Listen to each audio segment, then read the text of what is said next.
Hola, hoy es miércoles 15 de octubre de 2025 y voy a hablar de Parashat Bereshit. Como todos los años, cuando termina Simchat Torah, abrimos el Sefer desde el principio y volvemos a comenzar. Después de recorrer toda la historia del pueblo judío, volvemos a Bereshit, el primer versículo, a la raíz de la creación, al instante en que la luz aparece por primera vez. Esta parashá no es solo el comienzo de la Torá, es el comienzo del tiempo, de la historia humana y de la posibilidad del bien y del mal. El Rabanillar enseña en el libro Las alturas de mi pueblo que el primer verbo de la Torá, que es bará, es la segunda palabra, Bereshit bara Elohim, crear, no es una acción terminada, es un llamado eterno, porque Dios sigue creando cada vez que el ser humano elige crear bondad, paz, belleza y verdad. En la primera aliyá dice, en el principio creó Dios los cielos y la tierra estaba desordenada y vacía, y había oscuridad sobre la faz del abismo, y el Espíritu de Dios se cernía sobre las aguas. Aquí se narran los 7 días que estructuran toda la existencia. En el primer día Dios separa la luz de la oscuridad, marcando la base de toda distinción moral. El Midrash explica que esta luz en realidad no era la luz del sol, porque aún no lo había creado, sino que era una luz espiritual, una claridad interior que permite ver la verdad y distinguir el bien del mal. Es la luz de la sabiduría divina que fue ocultada para los tzadikim en el futuro. La primera creación no fue el mundo físico, sino la posibilidad de distinguir, dice el Rab Daniel Oppenheimer. En el segundo día dice, haya un firmamento en medio de las aguas, y Dios separa las aguas superiores, que son las espirituales, de las aguas inferiores, que son las materiales o terrenales.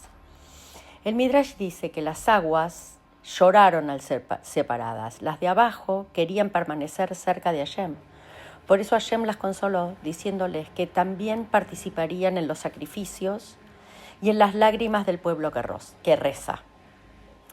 La nostalgia de las aguas es la nostalgia del alma por su origen divino. Entonces, toda lágrima humana es una gota que quiere volver al cielo. A veces el alma siente nostalgia por la pureza original. Las lágrimas no son un signo de debilidad, sino una forma de volver a unirse con lo alto. En el tercer día dice, reúnanse las aguas y aparezca lo seco. La tierra obedece y surgen mares, montañas y toda la vegetación. Rashi explica que la tierra desobedeció parcialmente el mandato divino, pues Dios ordenó árbol que dé fruto cuyo tronco sea sabroso como el fruto, pero la tierra también produjo árboles cuyo tronco no tenía sabor. De allí aprendemos que incluso la naturaleza necesita un tikún, la reparación. El Rabanillar enseña que la tierra representa al ser humano, una mezcla de obediencia y libertad. En el día 4 dice, haya luminarias en el firmamento del cielo para separar el día de la noche. Y así Dios crea todos los astros, las estrellas, el sol y la luna para marcar el tiempo. Y el Midrash relata que al principio el sol y la luna eran iguales, pero la luna dijo, ¿pueden 2 reyes compartir una misma corona? Entonces Dios la redujo, y desde entonces la luna brilla con luz prestada, igual que la mujer, que refleja la luz divina con dulzura y constancia, dice el Rab Oppenheimer. La humildad de la luna es su grandeza. Al reflejar la luz del sol, enseña que el alma femenina no necesita ser centro para iluminar. En el día 5, Dios llena los mares con peces y el cielo con aves. Y aquí aparece por primera vez la bendición divina, la primera bendición, que dice fructificad y multiplicaos. El Rabanillar comenta que la primera bendición de Hashem se da a seres en movimiento, porque la vida bendecida es la que flota, la que se eleva, la que se desplaza. Porque el alma estancada no puede recibir bendición, hay que moverse, hay que avanzar y hay que crecer. En el día 6 dice, hagamos al hombre a nuestra imagen, conforme a nuestra semejanza. Rashi enseña que el plural, hagamos, muestra la humildad divina, porque Dios le consulta a sus ángeles antes de crear. Y el Midrash explica que cuando Dios creó al ser humano, los ángeles protestaron: ¿qué es el hombre para que te acuerdes de él? Pero Hashem le respondió: en él depositaré mi espíritu. Y Dios tomó polvo de los 4 puntos cardinales para que ninguna nación pueda decir yo soy más pura que otra, y para que donde muera el hombre, la tierra lo reciba. El hombre y la mujer fueron creados juntos, iguales en esencia y dignidad. El Rab Oppenheimer señala que a imagen de Dios significa tener libre albedrío, la capacidad de crear, de elegir, de amar y de reparar. Y la mujer fue creada como un espejo de la presencia divina. No solo recibe, sino que transforma. La grandeza femenina reside en su capacidad de dar vida, tanto espiritual como físicamente. Y en el séptimo día, dice, y bendijo Dios el séptimo día y lo santificó, que es el Shabbat, es la culminación de la creación. El Rab Nietzsche enseña que sin el séptimo día, los 6 días anteriores serían solo movimientos sin sentido. El Shabbat no es solo un día más, es el alma del mundo, el pulso espiritual que da sentido al tiempo. El Rab Oppenheimer agrega: Dios no descansó porque estaba cansado, sino para enseñarnos a detenernos y contemplar.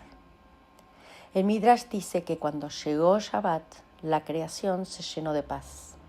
Los ángeles preguntaron: ¿qué falta? Y Hashem les respondió: falta el descanso del alma. Y así como Dios descansó, la mujer también es llamada a descansar de la presión, del ruido, de la exigencia. La mujer que honra el Shabbat repara el mundo desde su hogar. El orden de la creación de estos 6 días enseña que la vida espiritual también requiere estructura. Primero la luz interior, luego los límites y luego los frutos. Y al final, el descanso sagrado. La segunda aliyá dice que la Torá vuelve a narrar la creación del ser humano, pero con más detalle y profundidad. Aquí comienza el relato más íntimo. Dios forma a Adán del polvo de la tierra y sopla en él el aliento de la vida, el alma. Lo coloca en el Gan Edén, el jardín del Edén, lleno de árboles bellos y deliciosos, para que lo trabaje y lo cuide. Los sabios explican que este versículo define el propósito del ser humano: trabajar y cuidar. No solo se trata de labrar la tierra, sino de cuidar el alma, el mundo y los vínculos. El Rambam también comenta que trabajar alude a las mitzvot activas, hacer el bien, y cuidar alude a las negativas, evitar el mal. El Midrash interpreta que el Edén, el paraíso, simboliza el alma humana, un jardín interior que florece cuando se cuidan con mitzvot y se limpia de malas hierbas. En la tercera aliyá, Dios crea a la mujer a partir del costado del hombre y juntos son colocados en el jardín del Edén. Dios crea a Javá del costado de Adán, no de la cabeza ni de sus pies, para que ninguno domine al otro. La serpiente, dice el Midrash, era originariamente un ser glorioso, pero se corrompió por la envidia. La serpiente es el símbolo del engaño y del deseo sin límites y tienta a Javá. Ella come del árbol del conocimiento del bien y del mal y luego se lo da a Adán. El Rab Oppenheimer señala que Javá no pecó por maldad, sino por curiosidad espiritual. Quería entender más de Hashem. Sin embargo, el error fue querer hacerlo sin límites. Y la consecuencia no es solo la pérdida del Edén físico, sino la entrada del sufrimiento y el esfuerzo en la vida humana, porque dice la Torá: con el sudor de tu frente comerás el pan. Sin embargo, Rashi nota algo muy luminoso. Incluso al castigarlos y echarlos del Edén, Dios les hace túnicas de piel para vestirlos. La compasión divina no desaparece con el error. Dios los acompaña incluso fuera del Edén.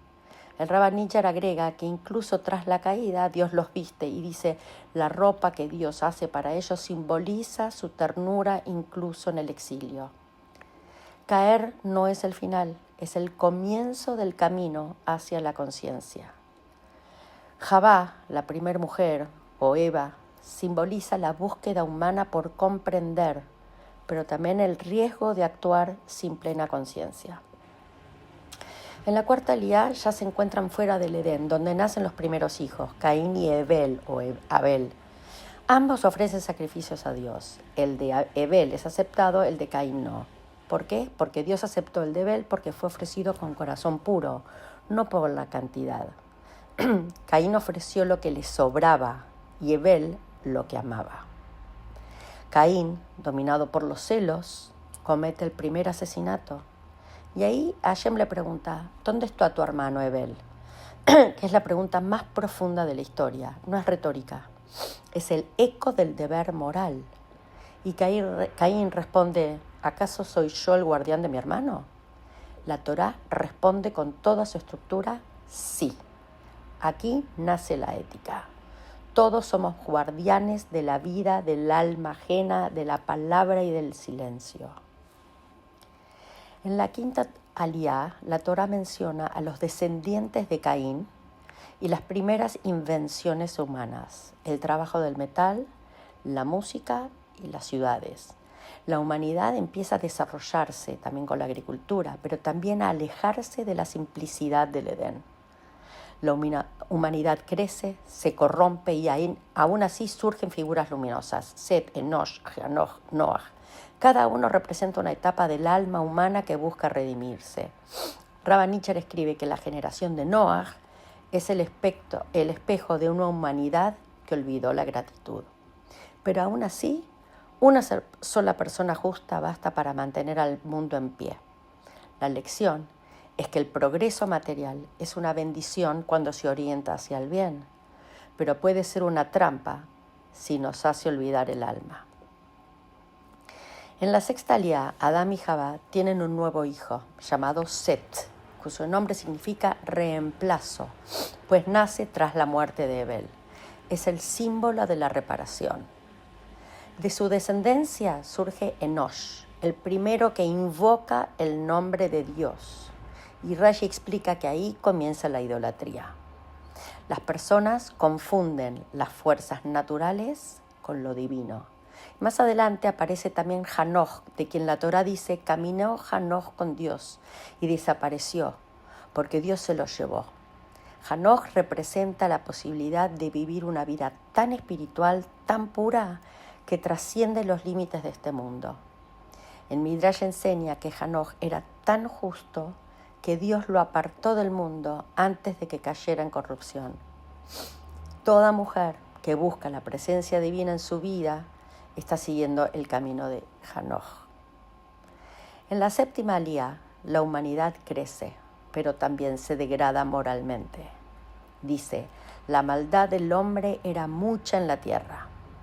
La violencia y la corrupción moral llenaron el mundo. Entonces Dios decide borrar a la humanidad, pero un nombre aparece como esperanza, Noach o Noé. Noach halló gracia ante los ojos de Hashem, dice. Y así termina Bereshit, dejando abierta la esperanza. Aunque el mundo caiga, una sola persona justa puede salvarlo. La historia humana siempre oscila entre la creación y la caída, pero la Torá comienza con esperanza. Dios siempre deja abierta una puerta para comenzar.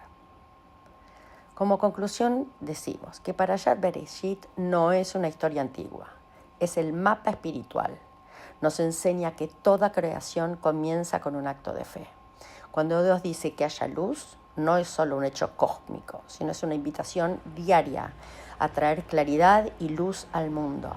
Cada palabra buena, cada acto de bondad, cada rezo encendido en el alma, especialmente de una mujer, repite ese Bereshit interno. Cada día el mundo vuelve a comenzar en el corazón de alguien que elige la luz. Mi deseo es que sigamos trayendo luz, estudiemos Torah, prendamos las velas, hagamos cada vez más mitzvot y con eso vamos a traer luz al mundo. Que tengan muy buena semana, Shabbat Shalom para todas y nos vemos la semana que viene.